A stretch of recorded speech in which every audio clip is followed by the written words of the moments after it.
Welcome back to day 2 of our winter board meetings.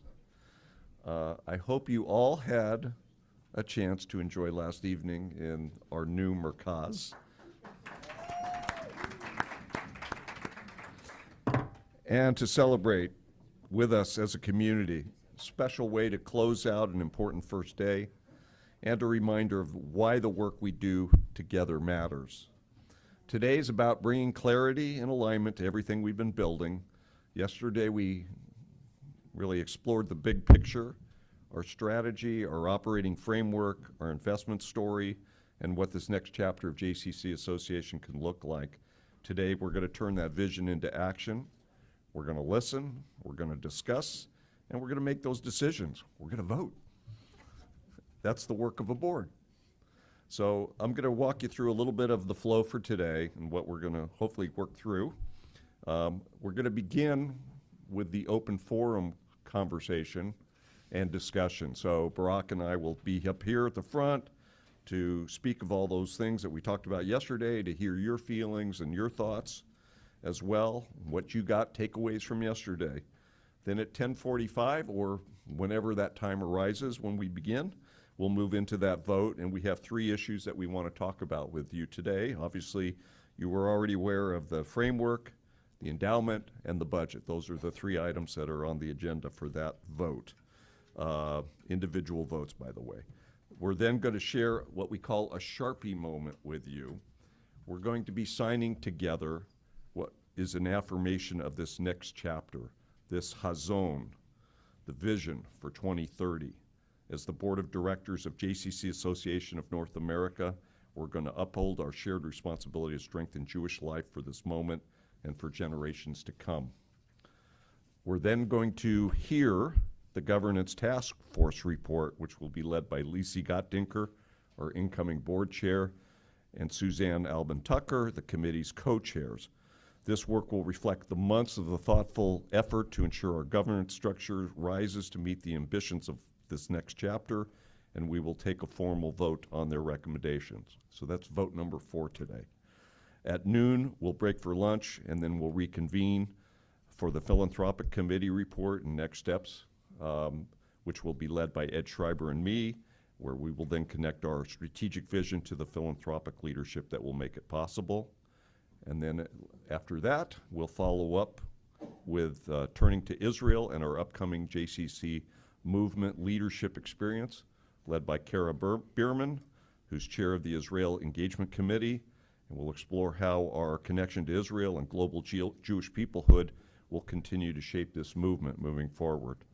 And then we'll finish up again with some final facilitated discussions, final reflections. Barak will lead us in that, and we'll conclude after that. I mean, on paper it says 2:15 with closing remarks.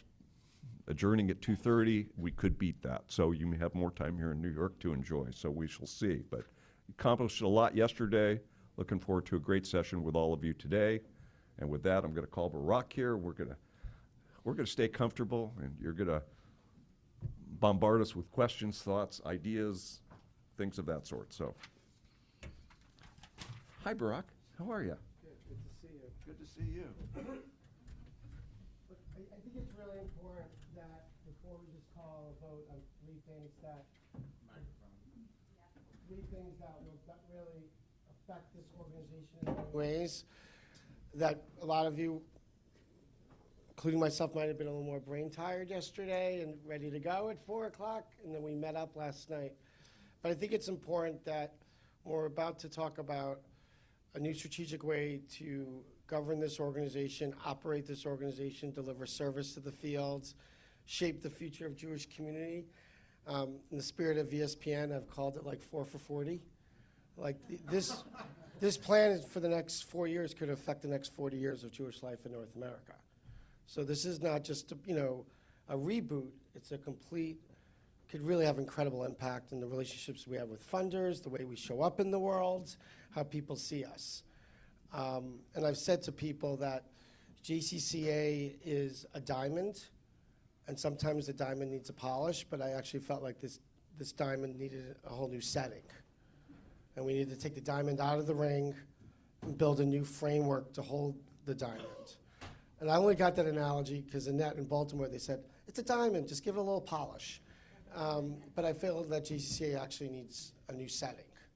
And I don't think that's a bad thing to say. So I don't know if it's white gold, platinum, you know. Today I see these young people wearing black wedding bands. But this is about a new setting for JCC Association. So before we call a vote, I think it's important, what are you excited about? What could you be nervous about? What are we still maybe missing? A lot of people are touching this in this moment. I really think that before we call a vote, we should hear from some people about how they're feeling. David. Yes.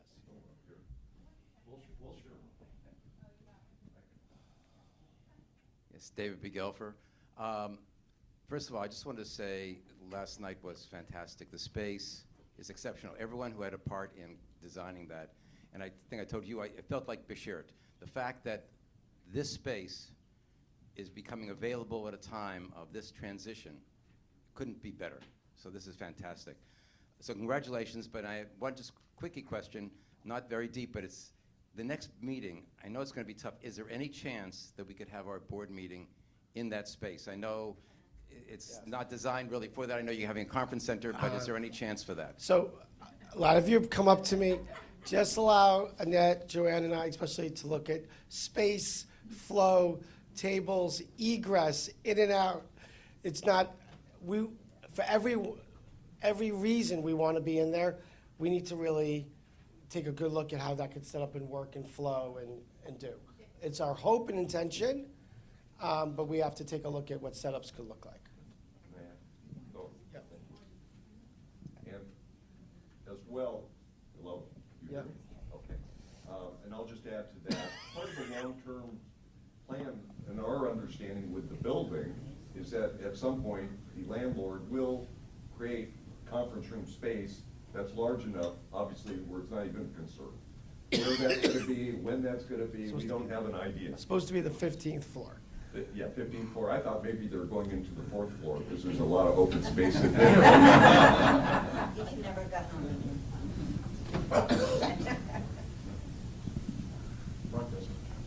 Who else?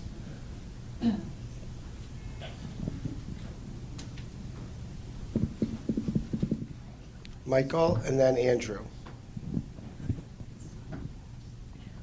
We're on, right? So I sort of wrestle with something as I look at the agenda, and then David, heard your words today about signing, the strategic framework and voting on the strategic framework. And my frame of reference, sorry to have to admit this, is literally over 20 years old. Because 20 years ago, I went in front of the board of directors of my old company with where we would like to do a strategic plan. And they said, great, you have our blessing, go do a strategic plan. But when you come back to us, here's what we want to know. We want to know the business case. We want to know the outcomes. What's your world going to look like when it's done? We want to know the phases of what you plan to implement. We'd like to see an economic model. You're talking about a 10-year strategic plan. Show us what the economics look like over that period. And we want to know the risks. Now, I know where we are in our revolution. We're at a framework. Hard stop. We don't have any of those other things that typically are developed in advance of investing in that framework, but we're already going to start investing in that framework. So I'm just curious, how do we potentially get from where we are and what we're signing to a point where, as a board, with our fiduciary responsibility, we have the confidence that we understand, well, this is what the outcomes, the economics, and the risks are going to look like between now and 2030 and then beyond, or are projected to look like, of course. And I realize it's not an easy question to answer, but I did want to put it out there. I actually want to. I would love to turn that to a board discussion. What do you think the outcomes are? I mean, I can tell you what I think the outcomes will be, but what do you think the outcomes will be of this framework? I mean, many of us have sat in this room. I sat in this board myself for 6 years. What do you think the outcomes could be? Is it a more connected JCC movement? Is it deeper satisfaction of affiliation? What would be the benchmarks that we would love to see, Michael, as that outcome in 5 years? I mean, there's lots of different outcomes. I could tell you I'd love to see that every JCC is at an ambassador level, in 5 years, and the people wanting to invest more in us. An outcome of it will be that we'll have unprecedented support from major foundations that want to revolutionize Jewish life and see us now really finally as a trusted partner. I just don't want anyone, if we can't walk out of this room knowing what the outcomes of this may be, then we have not done our job yet. So I just want to challenge, actually, I think we have outcomes, but I would love to ask all of you what you think those outcomes should be.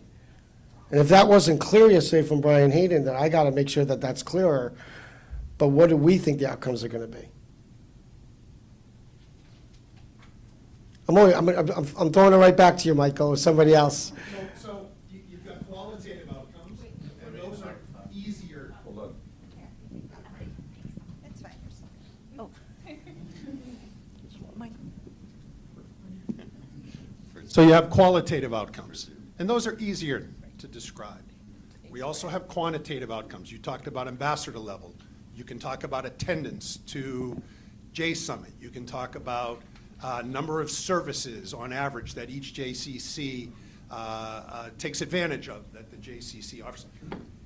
It's the development of those that ultimately will support both our fundraising efforts as well as our economic model for this. We all want to see it be very successful, but you can go out on a limb. I know, back in 2017, my JCC did a strategic plan and put metrics behind it. Here's where we want the membership level. Here's where we want the participation level per program per member. Here's where, we're now at 5.9 million. Here's where we want to be in 10 years. And then along the way, there were milestones, and they were quantitatively described. So, Yeah, no, and I would say the reason we haven't done that work is because, one is I think there's a lot of work still to do with the field executives, too, to contribute to that thinking. But I thinking, for me, is that as we move this framework forward, that the board, in some cases, will work, we'll see how it all plays out from a governance, in different, what should be the outcomes for the Center for Talent Development? What should be the outcomes of each one? Because it's big, and the impact is deep. And so I'd love to see this board at our main meeting start to get down and dirty and say, what does it mean to be a Center for Jewish Peoplehood?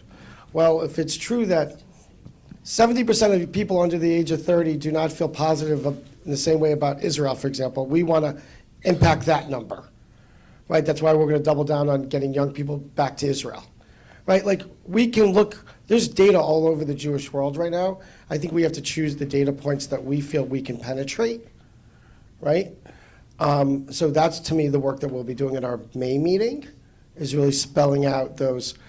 I could tell you that we want to improve, Jewish literacy. Where a lot of people are worried about young people being completely, if they don't go to Jewish day school, Michael. What is that going to look like from a literacy in 30 years? What should JCCs be putting into their educational programs in camp and after-school programs? There's a lot there to think about. We have not, to your point, done that level of, but I think that we need to do that work in this room. Next. Andrew? Couple questions. Yep. Couple questions. First of all, Barak, I want to acknowledge you in this moment. Turning around one JCC is hard. Turning around a movement, it's like a cruise ship, okay? And we're trying to turn the cruise ship around in 180 degrees, and we've said to you, you're in 6 months now? Like, kinda, right? So why aren't we going in the right direction, right? And I think what you've done is you've put out a roadmap for us, right? And I know it's a two-part question. The first part is, I know you're a big believer in people take more ownership over things they help create. So you put out something to us yesterday. You got a whole lot of feedback. I'd love to hear what your takeaways were from that conversation. That's part one. And then part two is that you're not at this alone, right? So how can this entire room support you over the next year to amplify this work and to hopefully create enough momentum that we can move this cruise ship in the right direction quicker than you even anticipate. Get that? Yeah, first of all, yes, of course I got it. First of all, thank you very much, Andrew. You've definitely been a thought partner with me a lot this past year. I hear excitement yesterday that we have a direction and something that we can measure. I didn't hear enough yet. I'm not of excitement one way. I think that people saw space, see new people entering our team, saw new voices. I think they know that this is not just something on paper, Andrew, that it's actually happening, and we need to make it happen. And there is a level of urgency that I'm trying to say to all of us, both internally from JCCA's operations, from hearing our financial positions. There's a level of urgency right now. Can't be a 5-year, let's slowly. So one is, Andrew, I think we need to make sure that our execs in the field feel really confident from the board execs about where we are as a field. And so that when we're at Mifgosh in 3 weeks, that our colleagues feel that you guys are excited about where we're headed.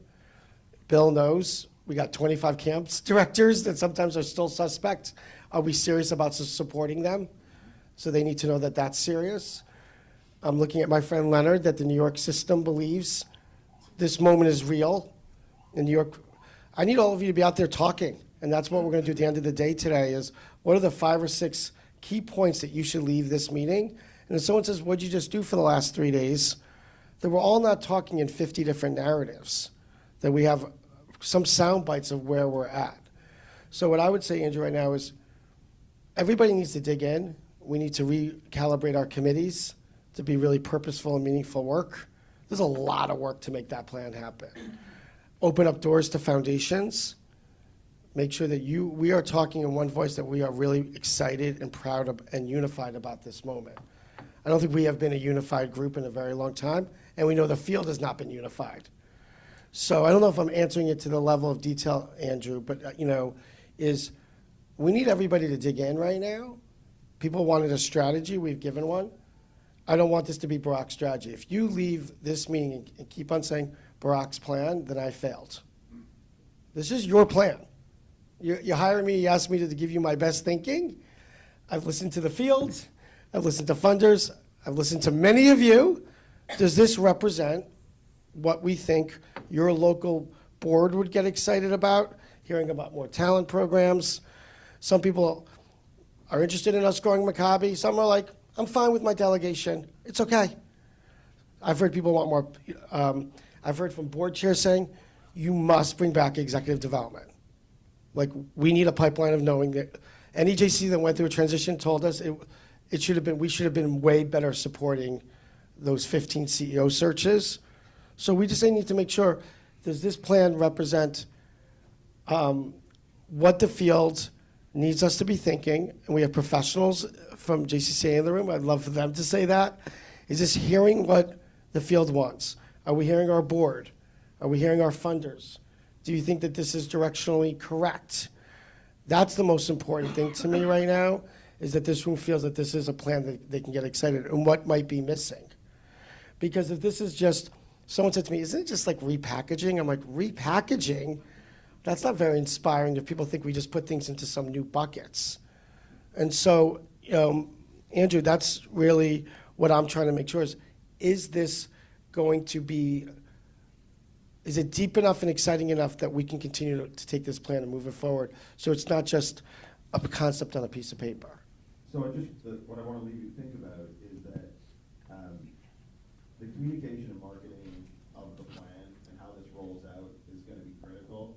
And you have multiple different groups of stakeholders that just even sitting in this room, right? You mentioned the board execs, you got JCC Association staff, we have board members. Like, this is a big table, there's a lot of people here, and everyone plays a different role, and you really need to give some thought to the different roles people are playing here and how they can go back to their local communities and start telling the story with the 2 or 3 sound bites, because it's going to require a big lift for us to change the perception of the people that are not in the room. Internally, I think you're building a lot of momentum. Externally, I'm sure with some major foundations, you and your relationship are building a lot of momentum. But there's a lot of us with a lot of relationships, and if we can help you build that momentum, and you can arm us to build that momentum, I think we'll achieve what you hope to achieve sooner than 40 years, right? So Yeah. just keep that in mind. 'Cause Yep. I think sometimes we have a small group of board execs and we're behind you 100%, but there's a large board and there's a lot of influence here, then we just have to think about how we leverage that. But first of all, I love everything you said, but I just want to flip it one little piece there. I want you also to be thinking about it, not just me. That you're thinking about how can I also, call me, text me, I have an idea. I hope I've tried to prove that I'm open to everyone's feedback, your fingerprints on everything. I can't hold that responsibility just with me and Joanne and a couple of how we're going to market and tell this story. There's no golden nugget to doing that. It happens in so many different ways. So as you're driving home today or on a plane going, what am I doing the rest of this week? What am I doing next week? Who can I talk to? What phone call can I make? Some of you are already doing it. I think that person this morning, they're already calling the foundation saying, I know he's coming. I just want to let you know I'm on that board and I'm behind it. So whatever relationships you have, I don't care if you call your local federation CEO and say, I am so inspired. Do we still fund JCCA? No, we stopped that grant 2 years ago. We didn't even know who to really chat with. Well, it's a whole new day. And if you say to me you're a federation CEO, will talk to me, I'll go talk to the federation because I think everybody should see us as one of the best investments right now in North American Jewish life. And it can't be, funders will be, we used to get a lot more money from unrestricted, from federations. A lot of money has gone away unrestricted. I mean, Leonard, you and I had a good talk. We have a strategy of how to talk to New York Federation. We're being very thoughtful. The first thing was to make sure that New York Federation, we're in their building, did the execs collectively say, we think we're being supported in a whole new way, right? They did a silent smell test on us, and the exec said, it's meh. They said, if it's meh, then why are we giving them $250? We'll give them $125. Now, if that group says it's no longer, it's a whole new vibe, can we, over the next 3 years, get their funding back up? Many of us think that's a strategy. I got to have 1 million of those happening at one time. And so I'm just using New York as an example because we're in their building. People like Leonard, Alex, or Reed, others, Rick Lewis, they're really being incredibly supportive, not to put you on the spot, Leonard. But Leonard, they're the bridge to New York, right? Someone else has got to be a bridge in Boston, and someone could be a bridge here. We have to tell everybody we're ready and open to collaborate. One thing I did get, which is a stigma that we have to erase, we were not always known as the easiest to partner with. That has to be literally change tomorrow. That we don't get caught up in logos on flyers, and that we're just a true partner because our bottom line is what's best for the Jewish people and not what's best for JCC Association. And if we talk that way, I think people will be much more intrigued. Addie? In terms of you're not on. In terms of the presentation of the framework, I think a helpful addition might be to help people see a pathway forward that runs 2, 3, 4, 5 years.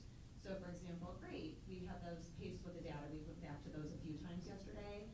If we have 68% of the day camp market, for example, what does that mean with an investment in talent, an investment in innovation in 3 to 5 years? What does that look like for Jewish America and our Jewish future? Help people see that vision as opposed to see the numbers, which some of us in that room, we've seen before. That's not a new piece of information, but what might be new is that with this investment could mean this kind of outcome, as opposed to helping people see, we need this investment, we've got this great plan, and of course you can understand what the impact is, but maybe they can't. I think we can be more intentional about helping people have a sight line to what that ultimate outcome and outcomes can be with this kind of investment and framework that we're looking at. I think we can add some real flavor and color there. So I would love to call on 5 additional people because I just nominated Addie as one. Addie, you're an amazing fundraiser, okay? So I would ask you to think about, with Joanne and I, what could some of those outcomes be that are aspirational, right? We might say, well, we're going to have more young people connected to their Jewish identity. We're going to create kinder communities that whatever we want to say. But I know what you're thinking. I know exactly where you're going. If there's 4 or 5 people that could jump on a call with us for 1 hour, it's an open brainstorm. We could write those 6 outcomes. They might be aspirational. Someone might say, how are you going to get there? I'll build that bridge. The other thing that might not be so clear in that deck is there are amazing people out there doing amazing things. They can't be successful without us. And what I mean by that, if you take products that are out there being funded, like the Jewish Grandparent Network we talked about this morning, Upstart, M Squared, Leading Edge, they are all going back to their funders saying, we can hit our numbers, and JCCA has to be one of our top 2 partners. So we also, I don't know if the deck screams that we want to be known as the #1 partner for any startup, innovative incubator program. We should be their first phone call. Because if we're the largest engagement platform, we don't have to create every new product. We have to have a team, which is why Diane's here, to also evaluate, is that product really built well? Are they really ready to partner? Are they in a good place? But it could be that moving forward, we're only creating 20% of our new product, because 80% is actually already out there. There are lots of brilliant people out there doing incredible things. Someone told me the other day I got to talk to JLA, I guess, is that the early childhood stuff in California? Veronica and I need to find out more about JLA. The fact is there are amazing people doing amazing things out there, Addie. One of our outcomes should be that we are known as the most trusted, exciting, and dynamic. Route 1 just met with us last week and said they have to get to, I don't know, per their funding agreement with Marcus, I don't know if it's 9,000 teens to Israel in the next 5 years will do these vouchers. They said, you, BBYO, and NCSY are our top 3 partners. Because we can't hit them, but you need to have people on your team helping to promote more teen Israel trips. So we're going to meet with them in a couple weeks. I think that doesn't scream those outcomes yet. And I think we can get, so Addie, I would love your help. I think there's 4 or 5 of us can get on a call with Joanne, and we can nail those outcomes.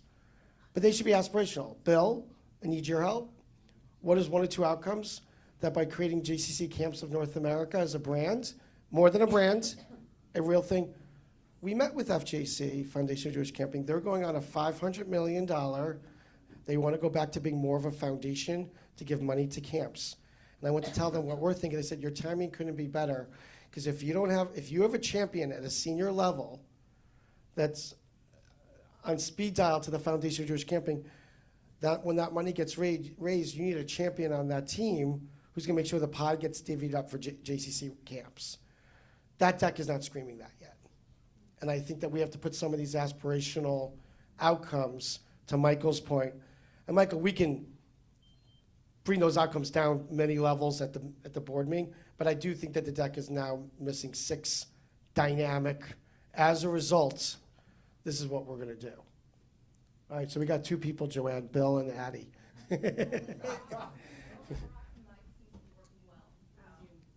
It's my articulation skills.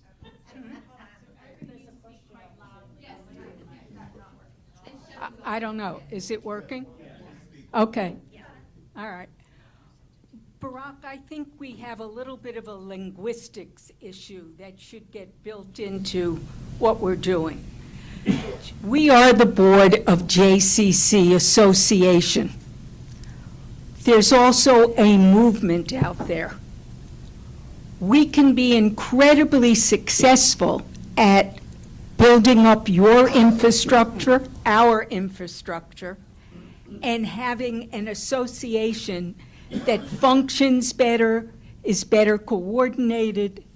We don't yet see or hear the metrics, as was said earlier, of what you're going to change. And by that I mean when we do quote the number 1.5 million, how many children, how many seniors, how many young adults, how many unmarried, how many married. I think you need only a handful of goals. You need to say, we want preschool to increase by 10% over 3 years, 15% in 5 years. We want them to be bilingual. We want them to be artistic. We want them to be tolerant, whatever it is. We haven't set any of those movement goals to know that what you build inside your 8th floor is going to move from the bottom up. And we don't know the numbers of how to measure your success.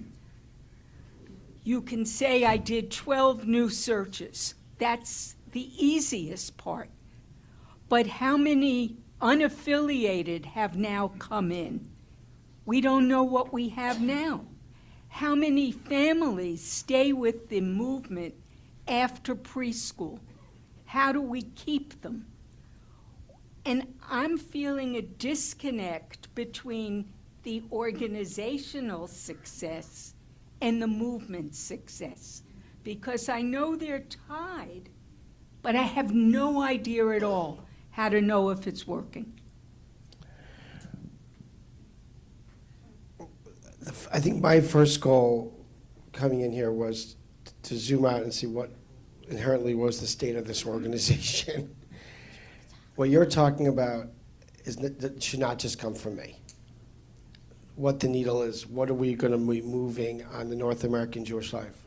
Andrew, I'm calling you back out again, talked about a movement study. We need data. We need data that is unprecedented, which is why we just promoted Morgan and hired Deanne and others, and why we need this runway campaign to really set the baseline. I don't know where this 1.5 million people a week. It was beautiful. I want to be able to, be called on stuff. Is that maybe it's 1.8 million? Maybe our goal should be to help every JCC, if it's 1.5 a week, get to 2.5 million people a week. I first want to fact check everything we have. What are we trying to move the needle? And I think that we have to figure out what the next iteration of that would be. So if this plan first was supposed to say to stakeholder, all those interviews that went on, what would get you to pay again? We check. So we got 148 paying 33% less, though, than we used to pay pre-pandemic. Okay, check. Now we have to deliver product. This board of doing a major comprehensive study about what data we want to know, what do we want to move the new needle. 70% of interfaith families, as a result of the JCC movement, we find that 95% of those 70% join JCCs and feel they have it is a whole reboot on how we collect data.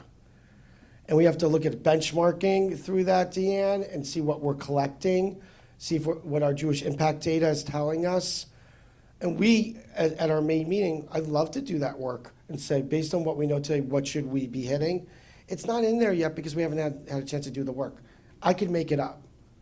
I don't like to make things up. And so we did not purposely put that work yet in the deck because that's work yet to be done. And we need the execs of our field to contribute to that. So, friend, you just put out a lot. And I applaud you for saying it, but That needs to be the base for us to know the success of the model we approve for you to get going. awesome. There's no way to test. We have a question. Who's on Zoom? Shelley? Yes, hi. So I'm going to say something that sounds a little bit like what you've already been hearing, but I will say it in old-fashioned corporate speak. How do we measure success? You asked what we want to see in 5 years, what I would like to see in 5 years, and I would like to see it in 3 years, and I'd like to see it in 4 years, so maybe it's a rolling measure, but I would like to think that we would know how we define success, and we would be able to say, these were our initial goals, and now here are our new goals every year. There may be different things, but we are measuring success. And we say, this is what we believe success is based on where we are today. and this is what we would expect to see in 3, 4, or 5 years. I think 5 years is very long, so I'm just going to say 3. I might have even said 2 if I were in my corporate job, but I think you have to decide what it is. The other thing that I want to say to you is something, when I joined this board now almost, I guess almost 2 years, a year and a half ago, I heard 1,000 times something that I understand and I think is terrible. We heard, you've seen one JCC, you've seen one JCC. I get it. I understand why we feel that way. I get that we're all different. Ours is integrated. Somebody else's is got almost nobody that's Jewish. Other people have 100% Jew. Like, it's different. Some are very arts oriented. Some are very athletic oriented. But here's the missing link. How does a JCC show, where's the fingerprint that shows the JCC Association, the 3 principles that we are developing?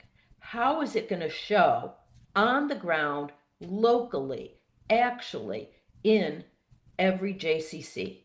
Because if we can't do that, and I'm not saying they have to be the same, that doesn't have to be the same program, but if Jewish peoplehood is one of our main principles, how does the local JCC and the community know that the movement, the JCC Association, has contributed in a meaningful way to Jewish peoplehood? And how is that being taken forward locally? So if you're asking me what I want to see in 5 years, I want to see every JCC in the United States have some semblance of being able to say, yeah, because of the movement, because of JCCA, we now have peoplehood. We have a talent development. You know, this should be portrayed all the way down to the field, even though every JCC is different. And if we can't do that, if we can't deliver that, then I don't think we've succeeded. But we've got to come up with a way to show our fingerprint all the way down to 148 and maybe, God willing, 200 JCCs. So Shelley, thanks. And I definitely think as we dig into what is the highest and best use of the May meeting, this conversation of how we will define success is an amazing agenda item, and to think about how we go about it. You know, right, I will tell you that those of us who have been operators for a long time know that identifying talent, recruiting talent, retaining talent is our biggest challenge at JCCs. I think if any of my colleagues in the room would say, we have lots of challenges, but keeping our best people, right? If there was some statistic out there that we could figure out what the benchmark is, I would tell you, and I think I'll ask my executive table over there of my colleagues, Leonard's at this table,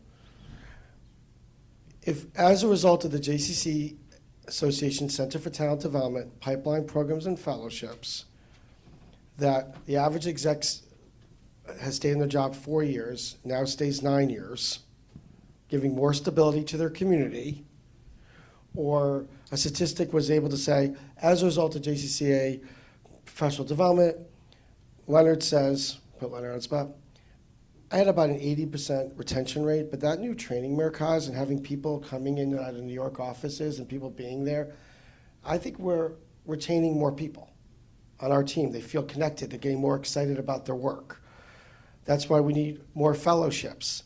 We can't just take 20 people in a fellowship. We need 80 in the fellowship, because that means 80 people are like, wow, my JCC put me in a program. I want to stay committed to them. They're investing in me. When we have to tell people we only have 20 spots for 42 applicants, it's a problem. We should have 2 classes. But that means I need double the funding for the pair fellowship. This year we had to turn 14 people away from pair. It was unbelievable that we had over 36 people that wanted a staff person to do it. We had to turn 14. And some of those colleagues were not so happy. And we had to make phone calls going, you had one last time, you have one next time. That's the story that we have to tell. Because I do believe, as a JCC CEO for 18 years, that when I had staff in JCC fellowships, on average, they gave me 3 to 5 more years at the JCC.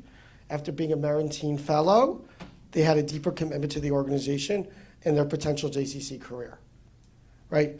We don't have that data. I'm saying it from my own hypothesis that that's a benchmark. If someone said, because of being a participation in the movement, I believe I've improved retention of my middle management by 20%, that's measurable. I'm making that number up right now, but that's the kind of stuff I think we should be able to say is that our programs help you. If we started to bring back that people that can have conversations with young people about working in the Jewish fields, and we said, as a result of JCC Association Center for Talent Development, we have been able to quicker hire young professionals to work at our JCC because they launched a emerging workforce, whatever we wanted to call it, then that would be measurable. I think some of the people actually have said to me over the last year, if you could just help me find one of my 5 senior openings every year, I'd be thrilled. From our early childhood directors, camp directors, assistant execs, now this new position of chief experience officers I'm hearing about. People need us to help identify them talent. If that could be something that could be measurable. So it's not that we just offer programs. People actually need us to help them find quality people to work in JCCs. The other thing we could say is, if it's true that 80% of our workforce are people of other faiths, and we say as a result of that 80% is more Jewish literate and able to do their work in JCCs because of our programs, but we need innovative approaches to do that.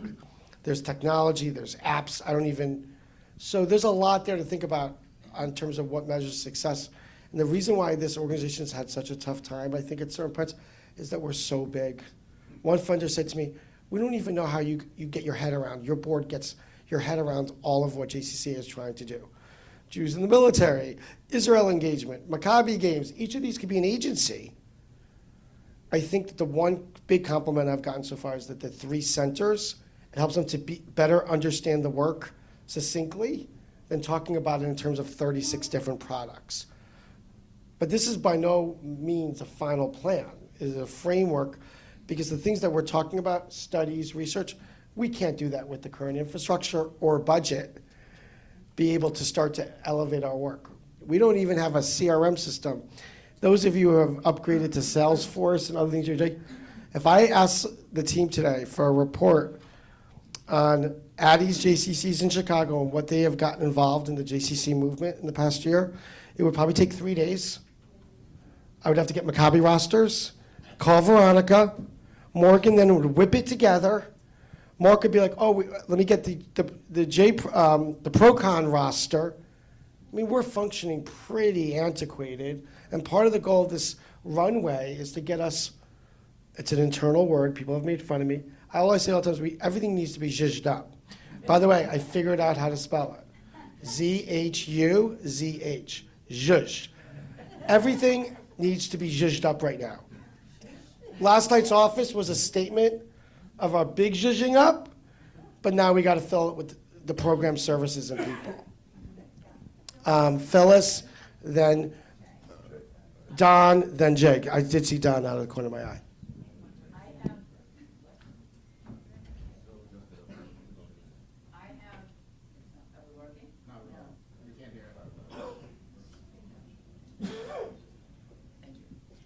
I have kind of a response initially to what Michael had asked earlier, but then I think a lot of the questions are coming back to the idea, and we even said this at the work group when we started. It's weird to put this much time and energy and money into a plan that feels like we didn't do the strategic planning in advance. And I think today in the philanthropy meeting, I got an answer from Barak about that, which is simply the reminder that we've allowed this organization to get so skinny that we don't really have the capacity in advance to do the kind of planning and strategic thinking about what these outcomes can look like, and that a lot of that is going to come from the directors of each of the pillars, and that until we put ourselves in a position where we have the right thought leaders in each of these spaces, it's impossible or less than valid to try to come up with these incredible outcomes, even though we all know that it's much easier, and this is what Addie said, it's much easier to raise money when you can give them a deliverable that you think is going to be there. But I think that to the extent that we're all excited about the plan is simply acknowledging that we are in the people business and we don't have enough people to do the kind of heavy thinking and lifting and planning that we need, but that those people are going to bring to us ideas for each of the projects that we're engaged in and say, this is what this can be and this is how we're going to get there. And I think that's why the board process of getting more and more engaged and committees getting more and more engaged is going to really help. And it feels to many of us initially like it was kind of putting the cart before the horse, but I think that's why, and hearing Barak explain it as a matter of human capital and not just financial resources, really, I think explains and hopefully comforts everyone that this will be coming as soon as the staffing is here. Thank you, Don.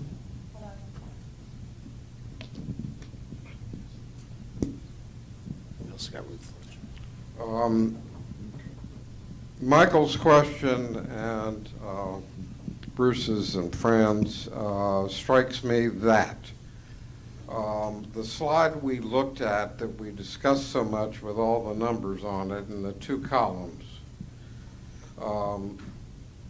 I have, I'm just a poor old country retired lawyer, so I don't know about any of this. But if I did know something about it, Michael's suggestion on the metrics is that somebody would want to see a projection. When you do business, you can't do anything without a projection, which is what are our early childhood numbers, our camp numbers, our Maccabi numbers going to look like for 3 years? And part of this organization and the movement is it's a bottom-up. We're not top-down. So we can't quite ask the centers. There are lines to get into camp. There are lines to get into ECE. Your example you just used on fellowships. We don't have enough places, and we can't service the demand.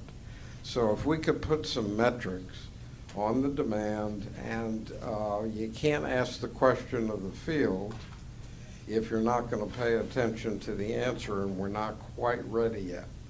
But in terms of, Michael, the metrics, it would be here, Foundation, if you can give us the funding, and we have the people we're trying to hire here, and we have asked our national movement, center by center, what their numbers are, I think it would add a lot of power to what we can do and metrics to it. Jane, and then we got Ruth on this one. Yeah, we know, Jay. Okay, yeah, and I just wanted to circle back. I've never heard so many different versions of the same thing about the outcomes, but I wanted to rewind a step back from that. Mike, can everybody hear me? Okay. When Michael started this conversation with, asking, as we as a board are reviewing this and giving our endorsement, the business plan, because I actually had this question come to me a couple times over the last couple days. The reason we're raising the dollars we're raising, both from the board and from external funders, I just want to clarify for the board, that information of how are we proposing to spend the money, while it wasn't outlined in yesterday's presentation, category by category, for those of you that were either on the December presentation or have watched it online, that is where Barak and Michael did walk us through how those numbers came to be. Those weren't just made up numbers. So just for a point of clarification, because I know a couple board members that I've talked to over the last 48 hours have asked me, okay, well that was just a number. Was that made up? And I'm like, no, go watch. And I actually sent the YouTube link. So I'm happy to share it more. But so that's one point of clarification. And then I think Andrew made the point of us listening to what we're hearing, and I can see that Barak is, and that we will work on these outcomes and defining them, because as a board, we're asking for them, and I have no doubt that when capable, you guys will. But I want to clarify that I want to hear that this is what we're going to vote on, because I'm just wanting to make sure. One thing we're going to be voting on is with relationship to the budget. And I think we did a good job of clarifying what that meant. The further thing of endorsing the framework is we don't have a fully matured, firmed up strategic business plan like Michael was talking about. But what I hope the board is willing to do is empower leadership to go get partners outside of this room. Because I've heard it said a bunch of times, most recently I think by Don and other people, that we need that support. And what we need to give Barak and David and Lisi and whoever else is involved, we need to give them the support of the board to go to these funders and external partners and build relationships and provide the funding that then will allow us to do all this. I don't think that sets aside the ask of this board that has become loud and clear, that we firm up what our desired outcomes are. But I just want to make sure, is that what we're asking this board for? Like, what are we asking for their approval when it comes to the framework? Because I'm hearing people voice concerns as if it's like some business plan that we're like formally endorsing the way Michael described, and I don't know that it is that. But I think this board is ready to give support for the overall framework. I don't know if I'm making any sense. Maybe Andrew can talk and clarify. Sure, I'll interpret and translate Jay for people.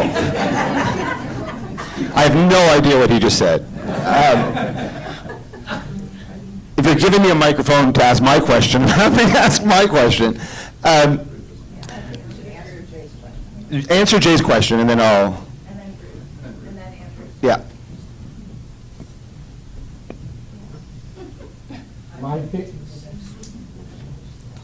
My position is that you are approving a $25 million investment in JCC Association between going out to our funders to reboot this organization, to make a difference in North American Jewish life, to raise the money we need to deliver our best that we can to service JCCs across North America. All those programs that we want to bring that is way detailed, Jay, as you know, is all to add service to our JCCs and to make their work stronger. We need more sophisticated outcomes, data measurements, surveying. We'll figure it all out. That's why we're bringing people with new brains to the table, partners to the table. But you, I think from my perspective, you're voting on a whole new way of doing business. You saw yesterday, I never saw it that way. I served on the finance committee for 6 years here. Financials reported in 3 centers. That's a different way of reporting numbers. We used to report numbers in very interesting ways. We have 3 centers that we'll be measuring. What kind of money do we raise in each center? What is the bottom line for each center? Versus talking about things in like 30 different widgets. Lisi and I have lots of thoughts, working with Suzanne and Gary and others about how this can affect our governance model, thinking about committees in each center. So you're approving that new framework of 3 centers, a new way of doing our org chart that I showed yesterday that follows those 3 centers. Then I do imagine, if it's May, we spend time talking about how we define success. Next September, we might kick off that we need to look at our mission statement for JCCA. Is that the right mission statement still? I believe there's big M and little m. Big M is what is the mission statement for JCCA. I don't think our mission statement is that inspiring. And I think that each center needs then a mini mission statement. What is the mission statement for the Center for Talent? Then what are the top priorities for each one? What are the outcomes? This is a new business framework. In many ways, it's like I don't know if this is the right analogy. We used to be on Lexington, and I'm asking you to move over to the west side. We're moving to a different building with different structures, and you're approving a whole psychological move into these new 3 centers of excellence that will define our work. We still need strategic plans, visions, work, but this is a whole idea of a whole new way of doing business for the field that I think is a little cleaner, has different clarity about the work we're trying to do for our JCCs. Ruth? Hi, everyone. I wanted to just, first of all, I wanted to support the framework here. And I also wanted to say that when I take a look at this, I feel that we should be able to share with our stakeholders and funders that JCCA is at the very center, the very heart of all of this work, right? To build and sustain our Jewish futures. And that's how I want to see us look at this. So it's not a question, it's just a comment. Thanks. Thank you. Who else had a hand up? Oh, Andrew, back to Andrew. Yeah, if you don't mind, as I'm just kind of sitting here processing all of this, I totally get it. And first of all, I'm in full support of this. I think we just got to get going. So, and I think this has given us a direction, and it's gonna evolve as we know more and get out there and learn more. The one thing I'd love you to just respond to, if you don't mind, I hear a lot about camps, I hear a lot about schools. For many JCCs, there's a membership component that is a substantial part of our business, and I never hear anything about that in this particular space. And if we just were able to even understand on a percentage basis of revenue and engagement where membership fits compared to camps and schools and other engagements, I think there's a substantial business lifeline there for many of our J's. And I feel like going out with this plan and not acknowledging that may backfire on us if we don't have a thought of how we're going to deal with that. So is there a reason why we don't talk about it? No, first of all, it's a great point. And I talk about it. I don't think it's clear, so I'm going to say it here, and Andrew, I'd like you to respond to others to where I'm thinking. In my years of working with JCCs, membership is attached predominantly to sports and wellness. And at the end of the day, why do people pay a monthly, annual, is to be affiliated, to get something in return. I think JCCs need our help to look at different membership structures and membership models. Some people are doing things very different. We have not shared that intelligence with each other. So one is, what are different approaches to doing membership models is one thing for me. The second thing is, a lot of my colleagues talk about fitness. I might say, I want to argue that it's wellness, and that we cannot think ourselves as competing with other fitness centers in our communities. What is the value proposition of joining a JCC, which is very different? So one area that I want this organization to do research, we're actually going to bring on somebody onto our team that actually Michael and I just met with, someone that many of you know, to really also look at medical fitness is a very big part. I think it can actually enhance membership and growing, offering more programs that add value to membership. So when I talk about medical fitness, by the way, some J's are doing Parkinson programs. There needs to be breast cancer recovery programs, programs for people that have MS. People should see their JCC is not just a fitness center where they worked out for 4 years, but indispensable to the wellness of their life. And I also think that would enhance the brand of JCCs in some cases. There's a lot of work, many of you can Google, about medical fitness. I think it's not an area that I think it's an area we can lead in, that can bring more programs to JCC. So someone might be like, I was going to go to Orange Theory or Equinox, but you know what? I'm so proud of being a member of this JCC. Like, my girlfriend has MS, and she's at the JCC. I'm so proud that like our JCC has those types of things. So, Andrew, those are just a couple examples, but we need to zoom out and understand that we're in a highly competitive, capitalized business in sports and wellness. And when membership goes down, which is the number one unrestricted revenue for JCCs is membership. Every additional member is usually 100% margin, right? The JCCs that have made physical investments the right way, capital investments, we should be sharing that intelligence of what it did. Jared Powers came in last week from Atlanta, so I'm going to give a big shout out to the Marcus JCC. Not everybody can go out and build a 14-court pickleball facility, and people thought that Jared was crazy. He's got $1 million more in unrestricted membership revenue, that he's doing more Jewish life programming, and he took a risk in building something that all of us will see at Mifgash, our executive conference. But that's just the best practice of one of many. Some Jays are getting out of sports and wellness. Okay, what is the ramifications of that model? What are new aquatics types of programming we need to think about? We need to have intelligence coming out of the JCCA that knows what's best in sports and wellness, recreation, aquatics. I just mentioned medical fitness as a new lane that we can lead and enter in. But to your point, Andrew, if JCCs do not maintain the value proposition for membership, and I am attaching it because I don't know too many people who tell me they pay $95 a month to go to the senior luncheon. Meaning, at the end of the day, I connected membership back to what are we offering on the sports and wellness value, and I think we need to show share more examples between the field, but we need to become leaders in that area. We do not lead in that area. We're known as operators. We're not known as leaders in the area of wellness. So I would highly recommend that we think about how we lean in. I'm hearing you talk about it from an innovation standpoint. I agree. I think from a talent standpoint, I see how we play in that space. We're deeply in the community and identity business, and for many of us, membership is a significant on-ramp, both to community and identity and to allyship.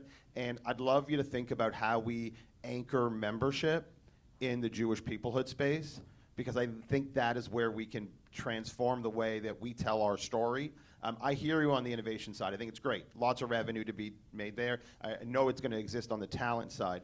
The real question is, how do we start showing people that joining a JCC, even in the wellness environment, is a Jewish decision? I could go to Orange Theory.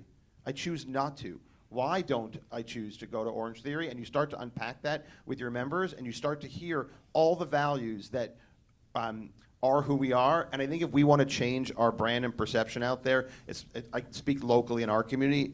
I'm sure it exists this way in others. With major funders, they see us because they walk in, they see beautiful pools and fitness facilities. They see a fitness facility, right? And we have to be able to show them that actually it's a vehicle to community building. It's a vehicle to identity building. And therein lies the magic of our business. And when I see the three centers, it's not clear to me where it sits. And if you speak to the community or the execs in the field, I would bet it represents, as you know, a substantial part of the revenue. So I just want you to think about that. No, of course. That's, from my mindset so far, that's been living in the Center for Innovation of how we're going to use data to tell our story better. To any young family with young children, it's like, you have like a responsibility to raise your children at the JCC. Like, there's lots of places. You can go to the Goldfish Swim Academy. You can go do the YMCA Basketball League. Why being a member of your J and raising your family at the JCC is an indispensable part of that Jewish identity for that family. I think our JCC should be looked at as Jewish playgrounds for raising young Jewish families, especially with interfaith, Andrew. That means 7 out of 10 parents coming through our building have one parent that isn't Jewish and one set of grandparents. How critical we are to strengthening Jewish identity. What I'm saying also earlier was, but JCCs can no longer run mediocre facilities. And my point is that I don't think that people are going to compromise quality to buy Jewish. If the facility and then the quality's there, we'll hook them all. And some JCCs have a lot of deferred maintenance, a lot of things, and we have to help our execs understand quicker and faster in those communities how to keep their facilities up to date. Because usually when I see a real problem on membership, I can walk right in. It's not that they don't have good Jewish programming. They left their facilities and their equipment, and the people voted with their feet. So I just think that we have to look at both sides, how we driving the business, and then obviously why it's so indispensable to your life because of the people you might meet in the swim class, in the gym, in the Jewish experiences you can have, and so how membership actually deepens your Jewish connection by working out at the JCC. Okay, so I'm going to leave it at this. We'll continue at the bar, but just to drop a thought with you, maybe it's, as you think about the three centers, you really need to look at the matrix, and you need to say, okay, like there are JCCs out there who look at and I'm not on this camp, but that look at JCCA as, what are you doing to help me grow my businesses, right? And if you think of it as a matrix and you take the fitness, wellness, whatever you want to call it, business, and you look at it from an innovation, peoplehood, and talent space, you can now create value proposition for JCCs across every single one of their business lines, showing how JCCA is vital to helping grow. You didn't choose those three things because they were good for JCCA. You chose them because they were good for the movement. And now how can I make it relevant to you? I would just feel like if Daniel's not thinking about how to drive the wellness business through peoplehood, we're missing out on a big part of the story that we need to be telling. So if we think about it as a matrix, as you build it out, that might help with what Michael's talking about. As you start figuring out data points, it'll build itself out through that matrix. And with that, I'm going to stop talking.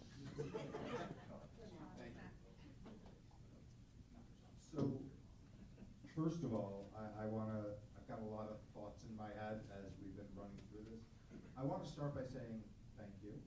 I think that as I look at the three centers, and I look at the way that you represented them visually, it is the intersection between all the centers that allows the wheel to move. These are not three individual silos. And as Andrew just said, they have the opportunity to power and provide resource to the entire movement. Ultimately, one of the things I think about in terms of membership at MyJ is that membership is the outcome of a relationship. And I think what we're modeling here at the association is that affiliation and stakeholder is the outcome of the relationship that the association is building back with the field. And I think that that's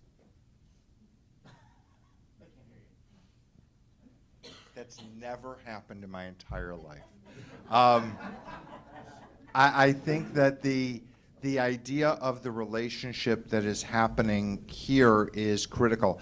I would caution, though, that we're careful about what we can measure. Because when I heard earlier that we have to measure the number of kids and we need more kids in early childhood and all of that, guess what? Unless you're going to build me 2 more classrooms, I can't put. So we have to be careful about what we can control. What we can control is maybe the amount of spaces we have in fellowships by raising more money. What we can control is providing resources, intellectual resources, to early childhood departments to help the early childhood programs be the very best Jewish early childhood programs in each and every community. We can't control the number of kids because we're not giving birth to them and we're not creating capital campaigns to support JCCs. I just think we should be crystal clear about what we can do and what we can't do, and I am so excited about this framework and what it's going to do, and I love that we're having lots of conversations, but this is ready, set, go. And we should endorse this thing, and we should then open up the door and see what's possible, and then we should create governance and conversation to be sure along the way that we are checking in and continuing to be directionally correct. We have 148 communities voting yes to be a part of this. We have a dynamic conversation. People are engaged, and this is our moment. And I don't have a question for you, Barak. I'm just giving an endorsement of where I think we are at this moment in time. And I think there's refining that will be done and all of those things. But the work starts now, and the work starts with our agreeing to move forward and not standing full throttle and neutral. Beautiful. Steve?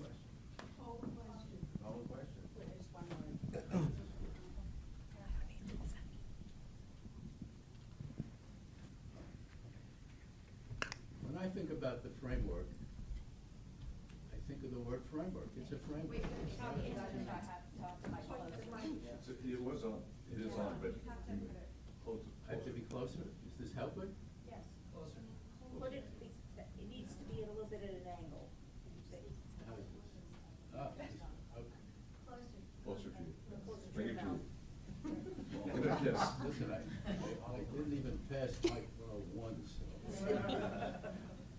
As I said, I think of this as a framework, and I take that word seriously. This is not a strategic plan. A lot of the comments today, which I think are totally valid, are places where we have yet to go. I think of this as a framework which is really in the context of capacity building. It is setting us up to accomplish the kinds of things that we all want to accomplish.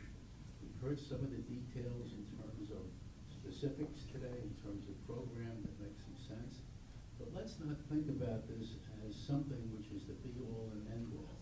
It's positioning us to go forward. And I think, you know, our belief, Barak, in you and creating this framework is putting us, it's setting the table for us to be able to do all the kinds of things that we talked about along the way, and many of which have been mentioned today. Yes, we need data. Yes, we need specific plans. But we're a complex organization because we have so many things going on. We have so many partners. Forget the external partners. We have 148 partners of our own. And coalescing those partners is one of our major roles. We're a convener in that respect. But bottom line is, let's think of this as a framework creating capacity for us to do all the kinds of things that we want to do, that I think we're all aware of, we feel in our gut. And when we have accomplished creating this framework as it's announced, we will position ourselves to go on to the specifics of all the things that are on our agenda. Well said. Very well said. Anybody else?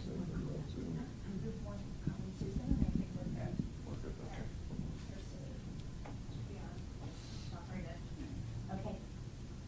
I'm Susan from Palo Alto. Is this working? Yes. Yeah.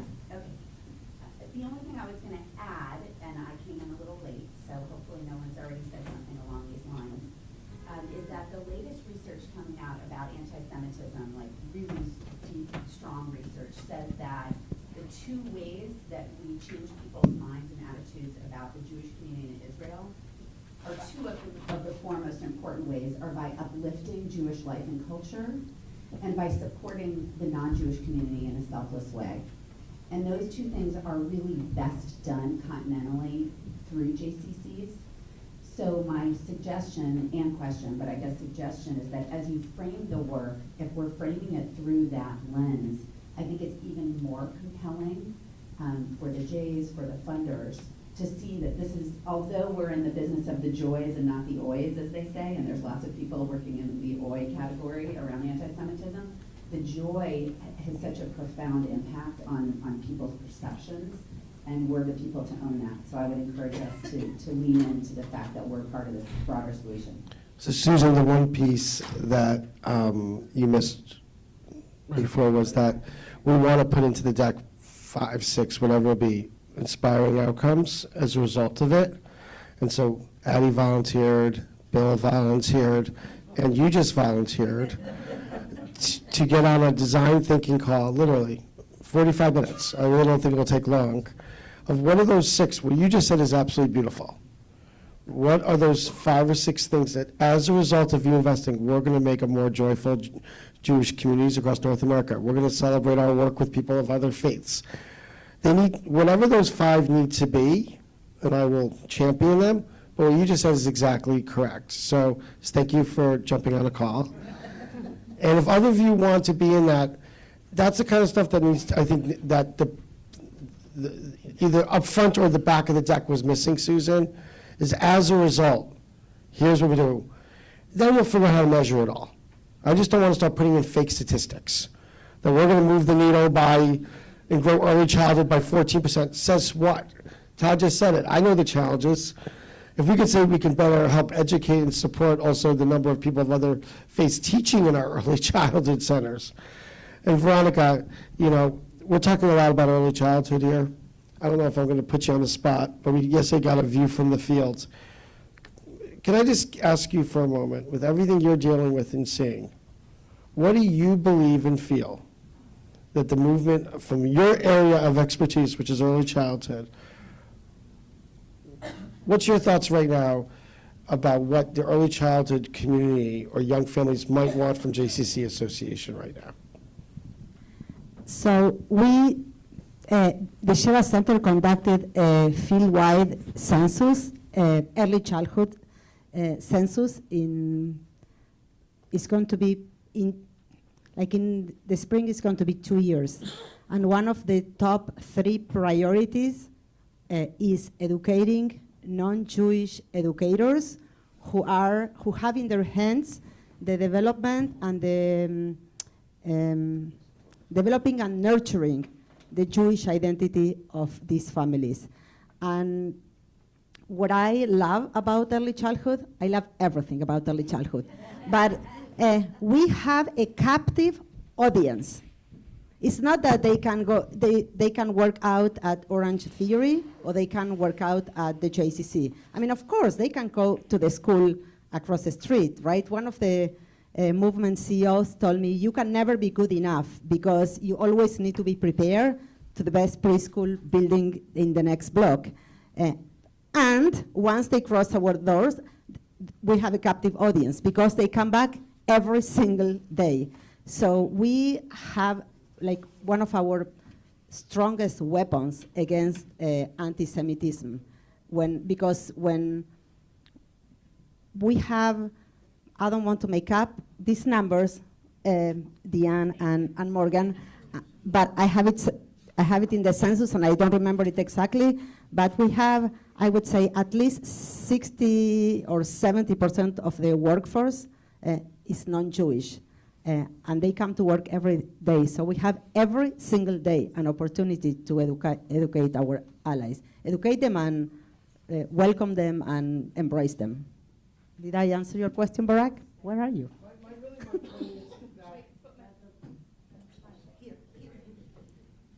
My point is that there's a lot more data that we already have that we have not necessarily used and shared in this boardroom to help us make. Veronica's got a ton of data. The Maccabi Committee, you should see the data that Sam collects on Jewish impact from the games. We could talk about different things that we want to move up, but we have a lot of data that's very strong already, and we just have to think about how we already use it. So just to Deanne and Morgan, just know, let's get a baseline of everything we have. We have benchmarking now coming out. We got surveys. The data that Sam showed after the campus games and the Tucson games were incredibly moving the needle, right, on strengthening Jewish identity. We don't have a movement dashboard that talks about all the different things that we're doing and where we want to move the mark next year. So I would love for us to create a movement dashboard on impact. So we could say year to year, right? If it's 82% might sound great, but why is it not 88%? And so one of the things that we're going to be digging in is that Jewish impact data. And I will tell you that we never actually celebrated as a movement. And I was actually told many years by many federations and Jewish communities, we don't really want to hear about the data about people of other faiths. Okay? When I left Baltimore, though, last June, I said to them, the best investment you ever made is investing in this JCCs. And I said, you invest over $3 million in us a year for the last 13 years, it's $39 million. And the man in the room went, oh, $39 million. I go, it's the best investment you can make in Jewish Baltimore. And I said that 66% of people that aren't Jewish say because of the JCC, they have a better understanding of Jewish culture, have made Jewish friends, have experienced Jewish rituals and customs. We were told many years, like, don't lead with that. I think we need to start to talk about the work we do broadly and not be scared of sharing the data. And people would say to me, well, if they ask you how many Jewish kids in your preschool, just say it's like 80%. I'm like, I can't lie. Like, that's wrong. What's wrong with that child from the Latino family that's saying, Mr. Barak, do you know, I'm going to be like Esther one day and be nice to other people and stand up for what's right. I'm like, well, are we supposed to be a light unto all nations? Or just the Jewish kids that join us?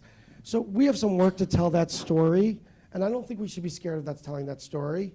And there'll be more right-wing religious and like, you shouldn't be, that's trafe, then fine. We're not an ideological movement. We're a Jewish community centers. And I think we have a real opportunity to really lean in to the work we do in the broader community. So I just wanted to just say, we have a lot of data. I'm not sure it's always been brought strategically into this meeting well. And I think that we should challenge ourselves that every discussion we have moving forward is rooted in data. And so, Veronica, thank you for the work you're doing. Deanne, you got a lot to do. And you got a great partner with Morgan. But I just want to say Sam has data. We know that Bill knows that we can get a lot of data from the FJC right now that will support why it's time for us to bring back camping under our tent and not outsource camping. Okay, so I think it might be time, David. I hope it's time, yes. Well, first of all, thank you to everybody for really your questions and thoughts and input, across. Obviously, when we left yesterday's meeting, it was, let's vote on the budget. And we went a long way from that into this whole thing on the strategic framework. So now we want to get into, where you call it a vote, on several of these areas. And I don't know, I'll use the word affirmation. And so I think we're going to begin first with the the framework. And I think we're going to be putting a slide up regarding the strategic framework motion.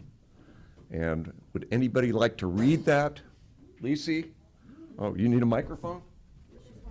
Got a microphone. To approve the Chazon Vision 2030 strategic framework and requisite funding as presented. Resolve that the board approves Chazon Vision 2030, the strategic framework and associated funding as presented, to be implemented in alignment with cash received, and further resolve that a finance committee shall oversee all Chazon and Vision 2030 related expenditures and cash flow. Very good. All right, so that is the motion. May I get a second? I have Phyllis as the second. Okay. All those in favor, including those on Zoom, please. Did you say, first of all, Any questions, discussion? Hopefully. All right. All those, I'm sorry, Fran. Go ahead. Just reading it, it says an associated funding as presented. I think you need a number. So then should the budget come before the frame? You need a number. The budget's not the 25. The budget is for this year. The 25 is to fund the years outside of 2026. The associated funding of 25 million. That's not in the budget. The 25 million is not in the proposed budget. This year, it's not necessarily an investment of $25 million. There were phases where, depending on what happened. I think Frank said that the overall idea is to approve, I think Susan wants to say something. Isn't it the associated fundraising? Oh, is that one not on? Isn't it the associated fundraising goal? It's not the associated funding, we don't have funding. It's the associated fundraising goal that we're trying to reach, right? Of 25 million.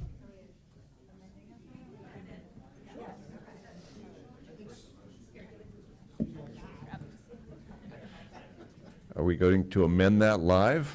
And while we're amending, can I just get clarification? Is A, finance committee, the finance committee, or is? It was my recommendation that the finance committee, like. No. So it's the finance committee that already exists. Correct. Okay, it just change A to the. It's just a typo. It's just a typo. I wasn't going to bring it up except we're doing. That's like. Jake, can you? It's supposed to be the. It's not some new committee. It's the. Just take out the word A. Mike,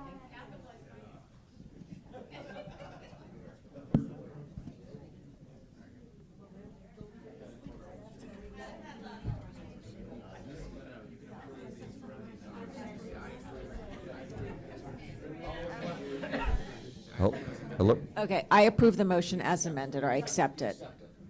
Okay. Accept it. Phyllis says the second. All right, now, all those, any other further questions? Can I have a blessing? No. All those in favor, please affirm. I see double hands. All right. Everybody counting Zooms? All that? Very good. Any opposed? Seeing none. Any abstentions? We have one abstention. Thank you to everybody. We have affirmation. Correct?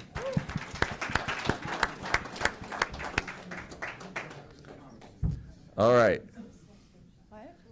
We are now going to move to the investment committee's recommendation, I believe, so we should have the next slide, right? And Michael Gold, may I please call on you as the chair of the investment committee to read what we will be approving? We would like to approve. The motion is to approve the investment committee's recommendation. I mentioned yesterday it's a unanimous recommendation, that the 2026 endowment spend rate again be set at 6.5%, with the proviso that any operating surplus in 2026 be used to repay the endowment for the amount drawn in excess of 4.5%. David, I guess I'd like to just make one edit to that. Of course you would. I don't think that should be an absolute. There may be a better way to spend the surplus. Okay. So how do you modify that so that it doesn't tie Barak's hands? Never mind. Yeah. Okay, so Okay. no. So the motion is there. May I have a second? Gary is the second. All right. Any discussion on that? Okay. All those in favor, again, including those on Zoom, please raise your hand. Thank you. Any opposed? Any abstention? Okay. Very good. We have approved that. Oh, are they raising hands? I think we're good on that. Was she asked? And now the last one. Okay, we're good? One more. One more? Mm-hmm. Oh, Yep. okay, this is okay. Finance Committee, I think this was one for Jay. Jay, can I call on you to please read? Okay, so the recommendation from approve the Finance Committee recommendation to adopt the $20,213,331 2026 balanced budget as presented yesterday when you were chomping at the bit to approve it. All right. May I get a Zoomer to please second that motion? I see hand. Who's that? Carol. Thank you, Carol. All right. Any discussion? Can we extend the decision on this till later this afternoon? Never mind, I take that back. All right. All those in favor? All right. Any opposed? Any abstentions? Thank you very much. We are in favor of moving that. It takes a village, and we got there. So, all right.